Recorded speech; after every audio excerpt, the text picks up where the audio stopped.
sa ulo ng mga balita. Buena manong ani sa Pangasinan Salt Center pinaghahandaan na. Ani ng mga magsasaka sa Pangasinan nadagdagan dahil sa corporate farming. Investor sa planong pagtatayo ng Pangasinan Integrated Terminal, personal ang nakausap ni Governor Gico. Ilang rebelde na nagbalik loob sa pamahalaan tumanggap ng training. Turismo ng Pangasinan patuloy na sumisigla. Mga atleta ng Pangasinan, puspusan na ang paghahanda para sa Batang Pinoy at Philippine National Games 2023. At Paskong ang galing sa pusong Mayningning, aarangkada na.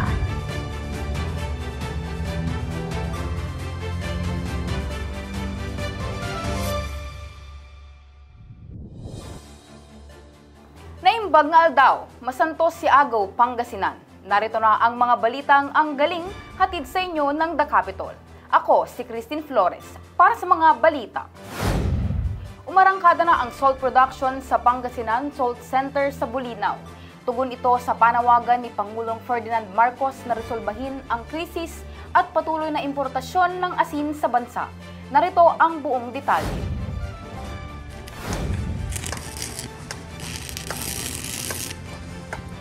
Abala sa trabaho at di alintana ang init.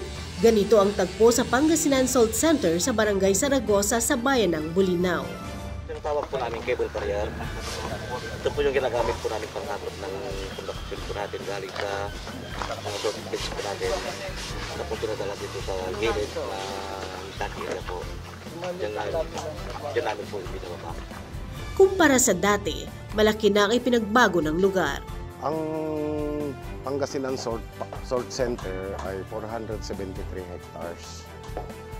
Ito po ay galing sa Pacific Farms na inaward ng DNR sa province ng Pangasinan last December 2022. So napakalawak po ito na salt farm. 3 years po na hindi na-operate ito ng dating operator, kaya medyo marami yung trabaho na ginagawa po natin. So sa ngayon ay nasa preparatory stage na po tayo. Ibig sabihin, ginagawa na natin lahat ng preparasyon para sa itong December bago mag-Christmas ay makapag-ani na po tayo ng asin. Ayon kay Batalya, malaking tulong ang isinagawa nilang benchmarking sa bansang Indonesia at China nitong taon. Ang biyahe namin, benchmarking namin sa Indonesia ay halos parehas lang po yung ating technology dito sa Pilipinas. Parehas na parehas po yung klima natin, kaya parehas yung time ng pagpoproduce ng asin. I-compare natin yung China ay napakalaki yung diferensya kasi ang China ngayon ay puro mechanized na yung kanilang pagpoproduce ng asin at pagpaprocess ng asin. Ang pagkaibahan lang kasi ng ating salt farm dito sa Pilipinas sa kay China is nasa above sea level yung kanilang mga salt farm, where in fact dito sa atin sa Pangasinan ay nasa below sea level. Ibig sabihin maputik po yung ating mga salt beds dito sa Pilipinas. Magkakaroon na rin ng inobasyon sa Pangasinan Salt Center. Kabilang dito ang paggamit ng plastic roof tunnels upang matakpan ang mga salt bed sa panahon ng tag-ulan. At sa halip na ceramic tiles bilang lining ng salt bed, high-density polyethylene sheets na ang gagamitin. Magiging malaking tulong aniya ang Pangasinan Salt Center upang mabawasan ang inaangkat na asin ng Pilipinas sa ibang bansa. Napakalaking tulong po itong Pangasinan Salt Center kasi po according sa statistics po ng ating gobyerno, 7% lang po yung napoproduce ng Philippines na requirement natin sa asin. Ibig sabihin yung 93% ay imported po sa China o sa Australia. So kung ito ay magiging fully operational, malaki po yung ambag natin sa national government para mabawasan yung importation na ginagawa ng ating gobyerno at ang ating mga private. Ito ang pansamantalang opisina ng mga empleyado. Pinapatag na rin ang 900 meters detour o access road. Disyembre ng nakarang taon, pinirmahan ang Memorandum of Agreement sa pagitan ng DENR at ni Governor Ramon V. Gico III para sa interim management ng lugar. Tugon ni Governor Gico sa panawagan ni Pangulong Ferdinand Marcos Jr. na marisolba ang krisis sa asin. Pangasinan ang pinakamalaking salt producer sa buong bansa. Ayon sa Provincial Agriculture Office taong 2021, ang probinsya ay nakapag-produce ng 64,156 tons ng asin mula sa 1,432.4 hectares salt farm sa 7 bayan at syudad ng Alaminos. Ang asinan sa Bolinao ay dating inoperate ng Pacific Farms Incorporated. Ito ang pinakamalaking producer ng asin sa bansa. Pero ipinatigil ng Department of Environment and Natural Resources ang operasyon nito noong February 2021 matapos mag-expire ang lease contract at hindi na ni-renew. Pangasinan ang galing kasama si Marilyn Marcial. Terry Aquino nagbabalita para sa The Capital.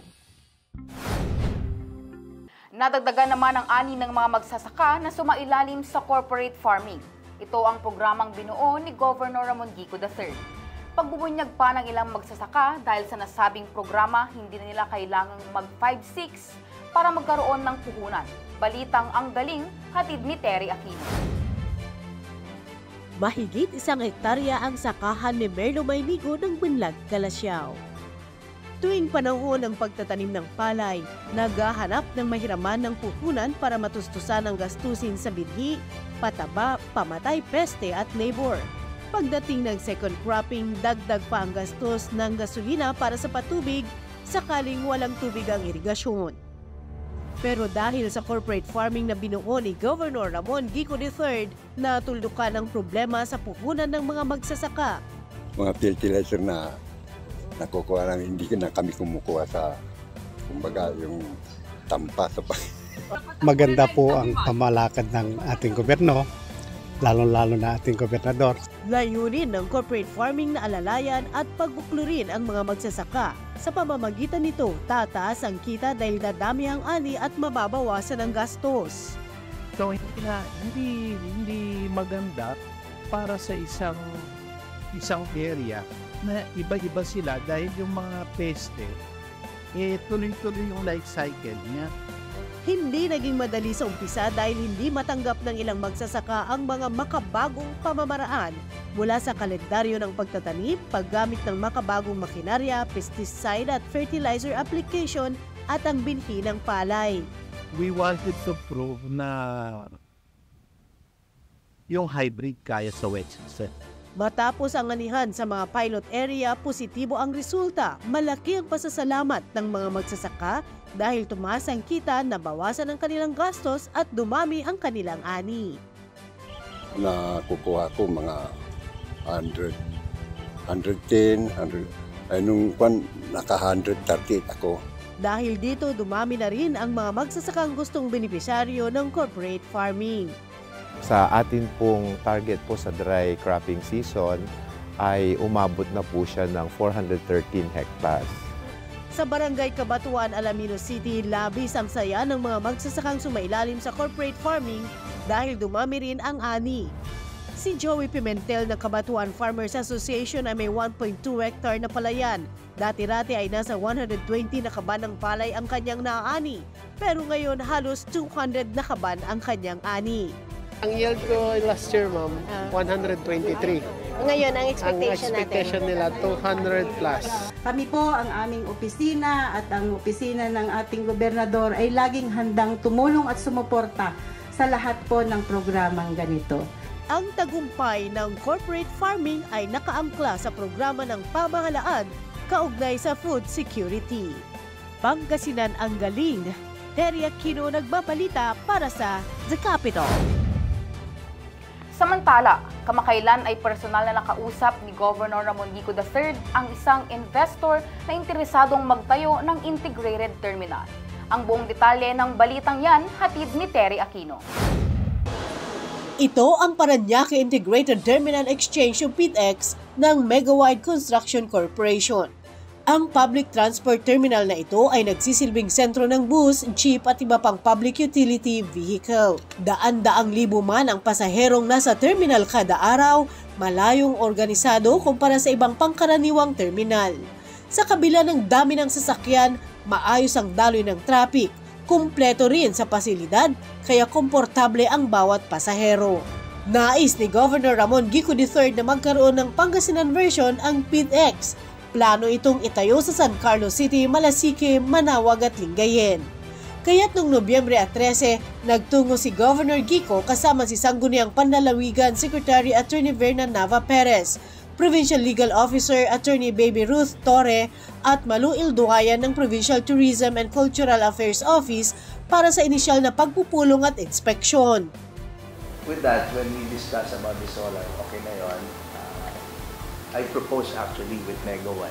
I've talked already with Victory and 5-Star. They're more or less on board. They want to operate. They have excess units. But per policy, I asked LTFRB to supply. But I think it could be, tweaked a little to favor us. Sa paglibot ng grupo, napansing may mga kanya-kanyang gate ang mga bus. Makikita sa monitor ang mga schedule ng mga bus, may ticket purchasing area para sa walk-in at mayroon din sa online. Mababasa rin sa monitor ang mga mahalagang impormasyon sa bawat biyahe. May mga waiting area na nakalaan sa mga pasahero. At sakaling may mga kailangang bilhin gaya ng pasalubong, hindi na kailangang lumabas pa dahil may mga mabibili na sa loob ng terminal. Sakaling gutumin sa paghihintay ng oras ng biyahe o kaya sa mga gustong magbaon kung mahaba-haba ang biyahe tulad ng mga patungong Bicol, Visayas at Mindanao, may mga restaurant na rin. Dahil nakita ang potensyal ng Pangasinan, interesado ang Megawide na magsumite ng unsolicited proposal. We are securing some properties in Manawag. And I was just surprised that Manawag hosts 8 million tourists per year. It's a pilgrimage town. Very popular. So my idea is actually we can accommodate the long haul plus the loop within the province.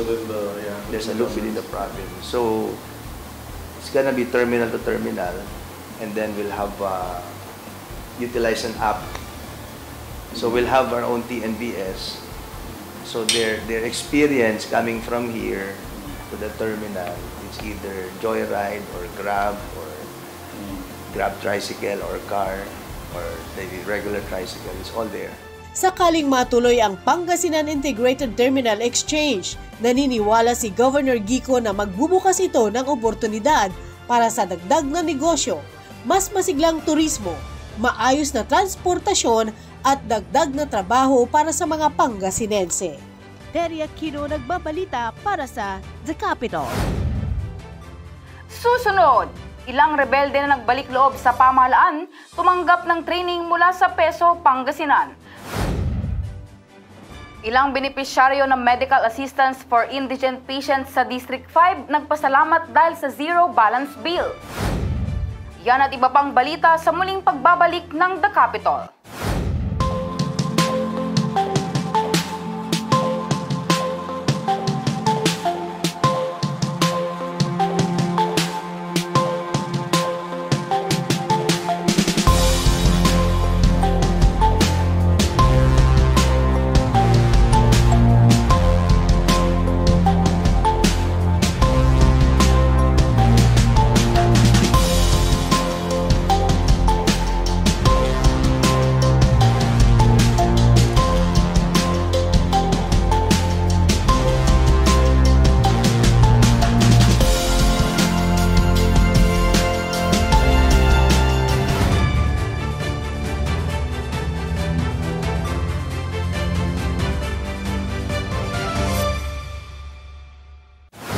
Sumailalim sa pagsasanay para sa pangkabuhayan ang ilang rebel returnees. Ang training ay kaloob ng Provincial Employment and Services Office ng Pangasinan at PNP. Ang buong detalye sa report. Layunin ng pamahalaang panlalawigan ng Pangasinan na mabigyan ng trabaho ang mga indigent at maging ang mga dating rebelde na benepisyaryo ng National Task Force to End Local Communist Armed Conflict o NTF-ELCOC program. Sa pamamagitan ng Provincial Employment Services Office, isinailalim sila sa basic nail care at electrical troubleshooting skills training. Ang mag-asawang si Aling Mary Jane at Mang Melchor nagsusumikap magsanay para may pantustos sa pag-aaral ng kanilang mga anak.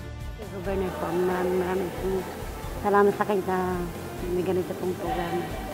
Para sa amin po na gusto pang matuto, na lumawak yung kaalaman. Nagpapasalamat na lang po kay Gobernador at kasali kami niya dito na nag-train ng electrician. Malaking tulong po sa amin to, ma'am, na ibinigay sa amin ni Gobyerno. Sa kabuuan ay umabot sa 50 ang trainee. Galing sila sa bayan ng Natividad, Tayug at San Nicolas. Ay, napakalaking tulong po itong training na to na ibinigay ng ating mahal na Governor para sa hindi lang po sa taga Natividad kundi sa other municipalities po. Napakalaking tulong dahil magkakaroon sila ng extra income. Meron pa silang certificate na matatanggap at may mga toolkit pa na matatanggap para makapag-umpisa agad sila kung gusto nilang magkaroon ng extra income. Umalalay din sa programa ang Pangasinan PNP. Malaking impact nito sa buhay nila kasi makikita nila na very supportive yung government at handang yumakap sa kanila ang gobyerno para bumalik sa ating lipunan. Ang mga nagtapos ay nabigyan ng starter kit. Bahagi pa rin ito ng Employability Enhancement Program ng PESO. Sila ay napagkalooban ng Certificate of Completion mula sa Technical Educational and Skills Development Authority o TESDA Pangasinan. Ito ay sa pakikipagtulungan ng Maxima Technical and Skills Training Institute Incorporated, Provincial Social Welfare and Development Office at lokal na pamahalaan ng bayan ng Natividad. Hangad ni Governor Ramon V. Gico III na bigyan ng pantay na oportunidad ang bawat Pangasinense, lalo na ang mga nasa malalayong lugar na magkaroon ng trabaho. Pangasinan ang galing, kasama si Marilyn Marcial. Terry Aquino nagbabalita para sa The Capital. Naibsa naman ang alalahanin sa bayarin sa ospital ang ilang pasyente sa District 5 dahil sa programang Medical Assistance for Indigent Patients. Nagbabalik sa report si Terry Aquino. Kalbaryo kay Ginang Evelyn Alejandro ng Kabayugan, Balungaw ang 2 taon ng dialysis treatment bunsod ng sakit na diabetes. Minsan umaabot na raw sa puntong gusto niyang sumuko dahil baon na sa utang. Sabi ko mag-stop na ako mag-dialysis. Ang sitwasyon ni Ginang Evelyn pareho lang din kay Hanilyn Pascua, 36 na taong gulang ng barangay Kita-Kita. Noon po ang sobrang bigat po. Kung saan-saan humihiram po. Kasi may anak po. Maliliit. Malawag.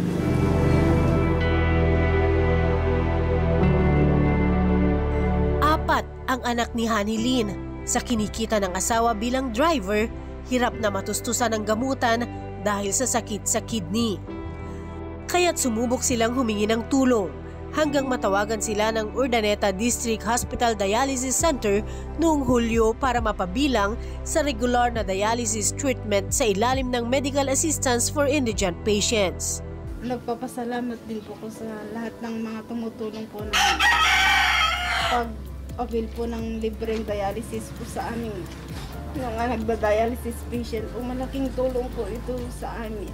Pasalamat ko ako Gobernador Gico at si Congressman Gico. Hindi po naman Ramon Gico. Honorable Ramon Gico. Malaking bagay rin ang maip sa mga staff ng center. Kahit kami din masaya para sa kanila. So kahit even po yung lahat yung care po namin, extra care po kami sa kanila. Tapos hindi din po, so sobrang masaya po sila. Thankful po talaga sila sa maip. So malaking bagay ang maip, ma'am. Nasa 390 session bawat linggo ang naihahatid na serbisyo ng UDH Dialysis Center sa mga pasyente.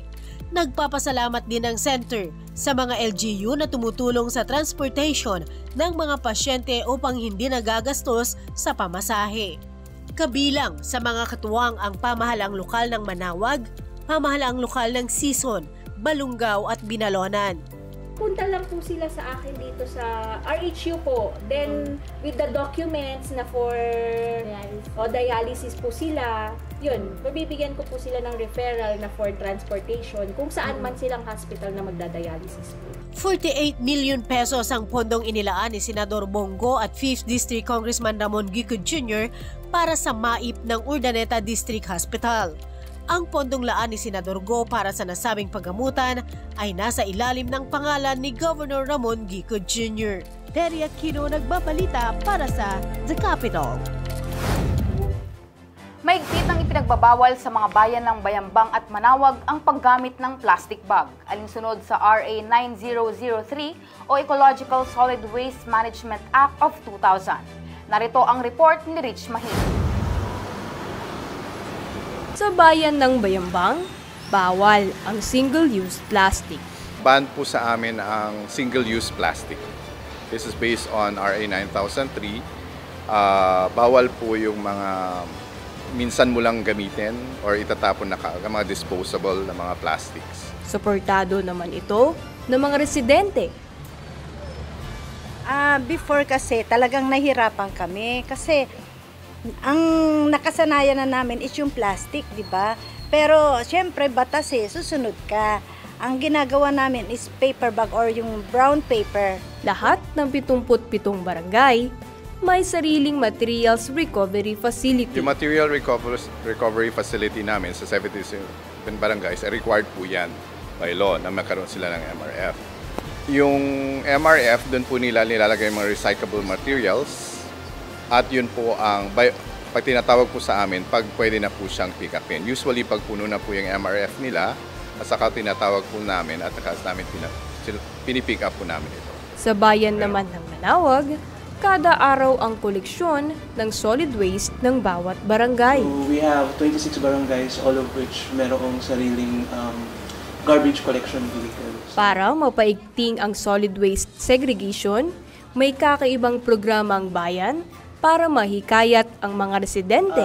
Isa doon is yung waste exchange program in which pinapalit namin yung mga recyclables from households, pinapalitan namin yung mga goods and items na magagamit nila for their everyday use. Ang mga inisyatibo ng Manawag at Bayambang ay bilang pagtalima sa Republic Act 9003 o ang Ecological Solid Waste Management Act of 2000. Bahagi ito ng kanilang requirements na dapat isumite para sa kanilang Seal of Good Local Governance para sa taong 2024.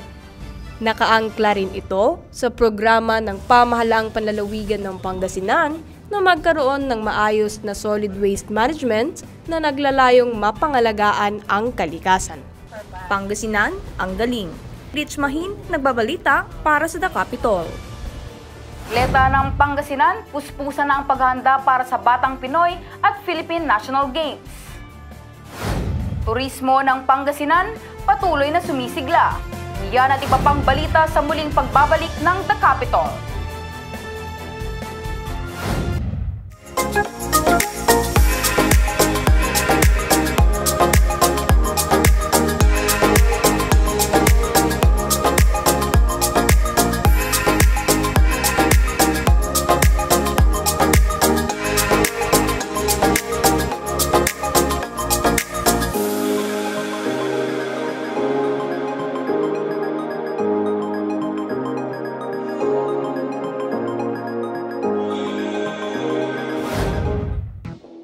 Puspusan na ang paghahanda ng mga atleta ng Pangasinan para sa nalalapit na Batang Pinoy at Philippine National Games 2023 na gaganapin sa Metro Manila.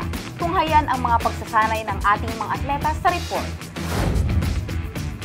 Puspusan na ang paghahanda ng Pangasinan para sa nalalapit na National Batang Pinoy at Philippine National Games 2023.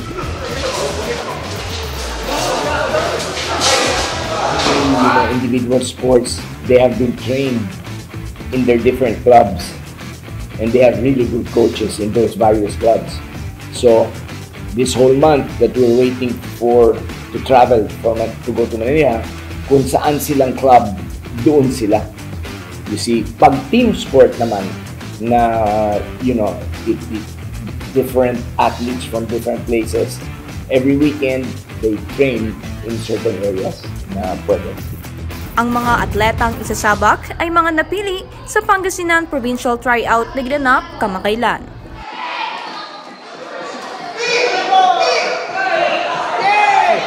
The athletes that we're bringing are the best of the best. Yung pinakamagaling, meaning the gold medalists. That's the standard that we're going to take to Manila.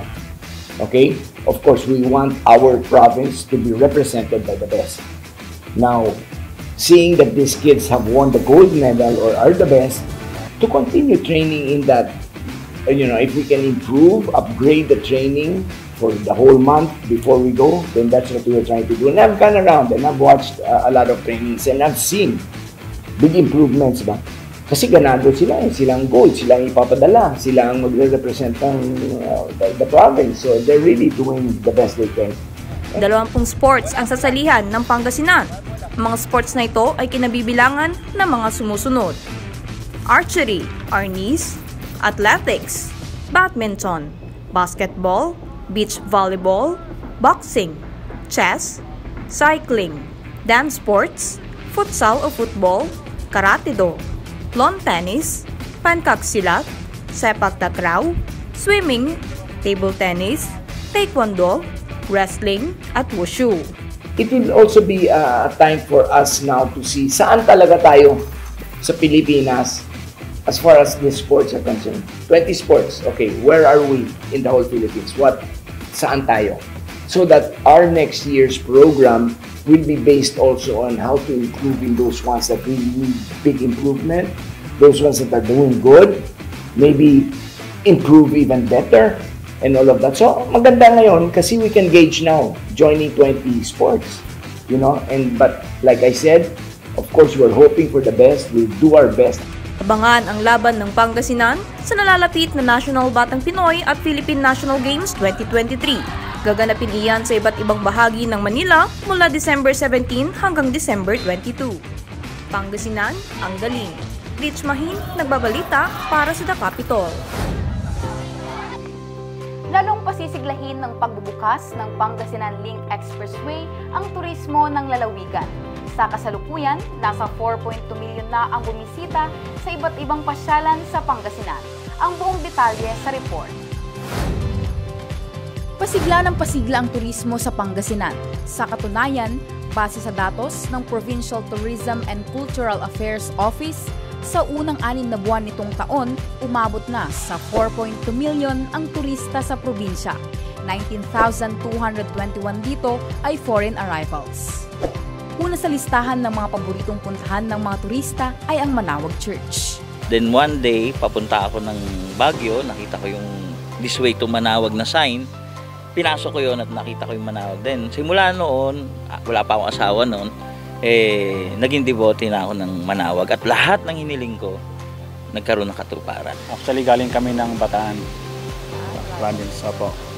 Way to Baguio po kami, papuntang Baguio. Dumaan lang po kami rito ngayon. Para mag-alay ng dasal, tsaka magpasalamat na rin. Comparing the number of tourists na pupunta sa Minor Basilica from 2020 to 2022, which is the pandemic year, mas lumabo siya ngayong 2023 kasi na-miss ng mga tao na bisitahin ng ating mahal na ina ng Manawag.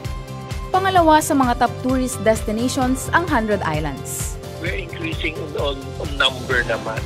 Na dumadami ng inang, mas dadagdagan po ang mga hotels namin or accommodation establishment. Ganun din sa mga restaurants.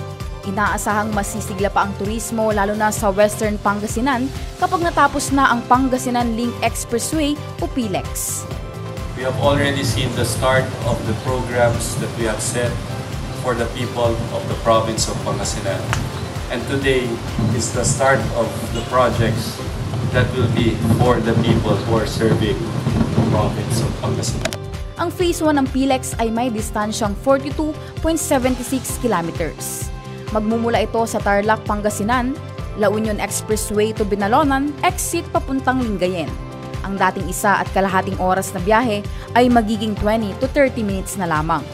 October 19 nang maselyuhan ang joint venture and toll concession agreement sa pagitan ng Pamahalaang Panlalawigan at ng San Miguel Corporation.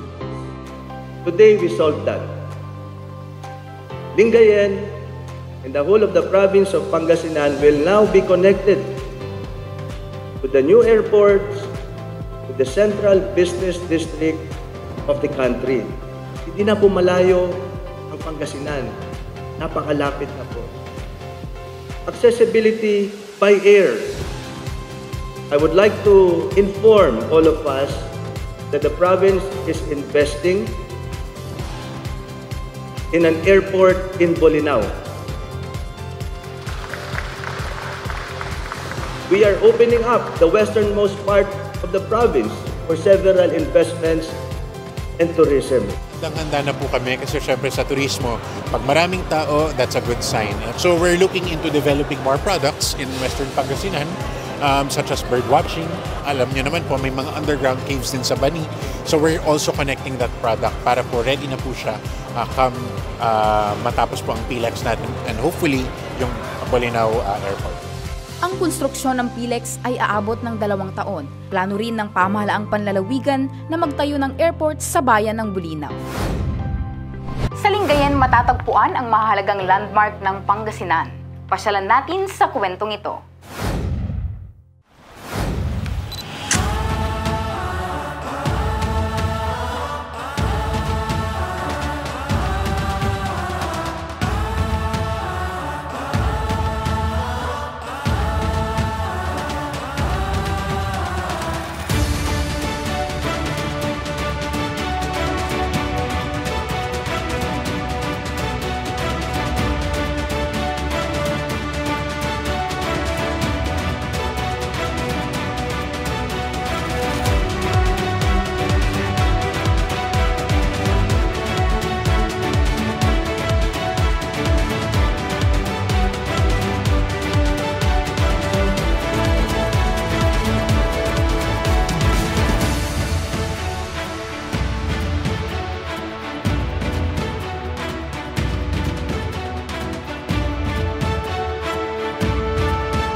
Ramdam na ang simoy ng hangin ng Kapaskuhan, iba't ibang Christmas activities na rin ang handog ng Pamahalaang Panlalawigan ng Pangasinan. Kwento ng Paskong ang galing sa pusong may ningning, hatid ni Rich Mahin.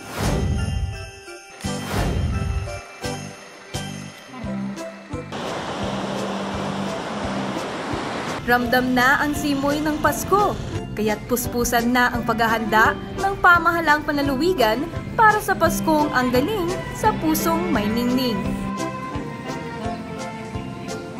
Sa katunayan, ngayon pa lang ay nakahanda na ang lahat ng mga aktibidad para sa isang buwang pagdiriwang. Sa unang araw ng Disyembre, paiilawin ang mga dekorasyong ito. Pinakaaabangan ang pagningning ng giant Christmas tree. Sa Capitol Beachfront, bubuksan muli ang inaabangang Christmas Bazaar at Christmas Village. Magiging makulay ang Capitol Compound sa gaganaping parol and building decoration competition ng bawat departamento ng Pamahalaang Panlalawigan. Siyempre, hindi mawawala ang simbang gabi ngayong Kapaskuhan. Remember also our brothers and sisters who have fallen asleep in the hope of the resurrection and all who have died in your mercy. Mayroon ding pa-zumba, fireworks display, special show, at marami pang inihanda ang pamahalaan na dapat abangan sa Paskong ang galing sa pusong may ningning. Pangasinan, ang galing. Rich Mahim, nagbabalita para sa The Capitol. At yan ang mga balitang ang galing hatid sa inyo ng The Capitol. Sa ngalan ng buong puwersa ng Pangasinan Information and Media Relations Office at Provincial Government of Pangasinan, ako si Christine Flores. Masantos si Agaw. Pangasinan, ang galing.